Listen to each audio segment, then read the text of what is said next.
I mean, I find it so hard to believe that he would knowingly shoot at a police officer, you know? But it appears that's what's happened, so. Yeah. He had the plan, he had the, you know, retire by 50, his house was paid off by a certain time, and his wife left him, and the house was almost paid off when his wife left him, and he had to remortgage it to buy her out of the house.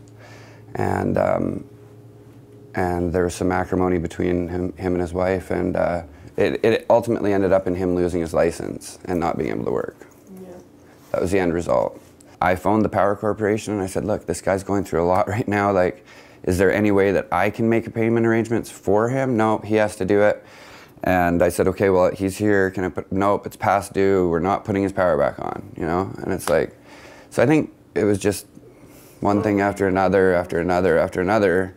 And he's there by himself in the dark, you know, like, not the best situation, right? He was a broken man. A broken man.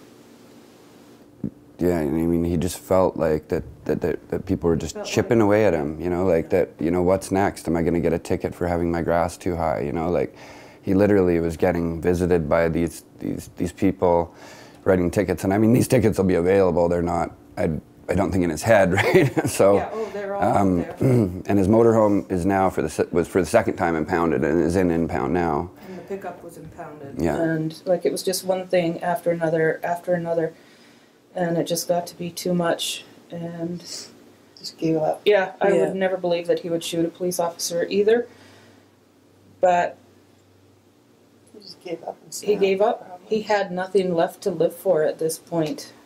And he did have a good relationship with his sons, as far as I know. And they're going to be devastated. Nobody ever felt like any kind of danger from him, you know? Like, if anything, he was kind of the guy that would protect the group if something happened, you know? And, you know, he definitely wasn't a free man on the land or anything like that. Or a deadbeat. Or a deadbeat. He was depressed, and he was being treated for depression. He was being treated for depression. But he was too proud. But he was too proud to get help. I lived with him for a year. In that house. Yeah. And he was good to me. He treated me well. He did the best that he could, but I knew he was struggling. And he was struggling hard to try and keep things going. And he was a man's man. He was upset by the fact that he couldn't provide for me the way he felt he should be able to. And at this point, everything was gone. He had nothing left. It seemed like he'd come to peace with a lot of things.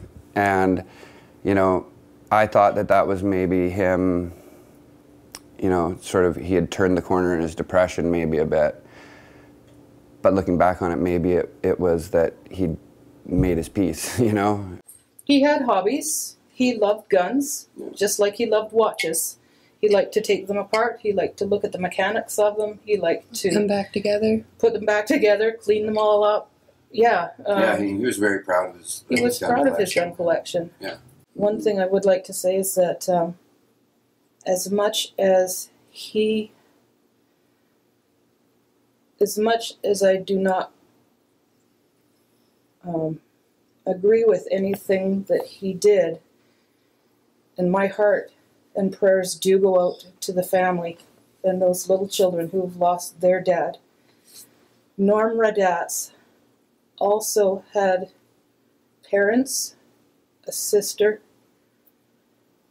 3 sons who have lost somebody that they loved. What he did was wrong. What he did was inexcusable. But his family are also in mourning. It's a horrible situation all around for everybody.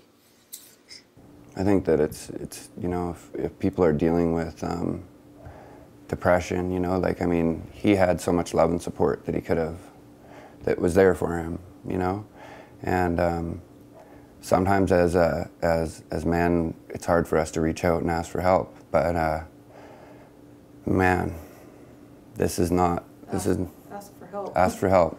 There's people there that can help and will help, and you know,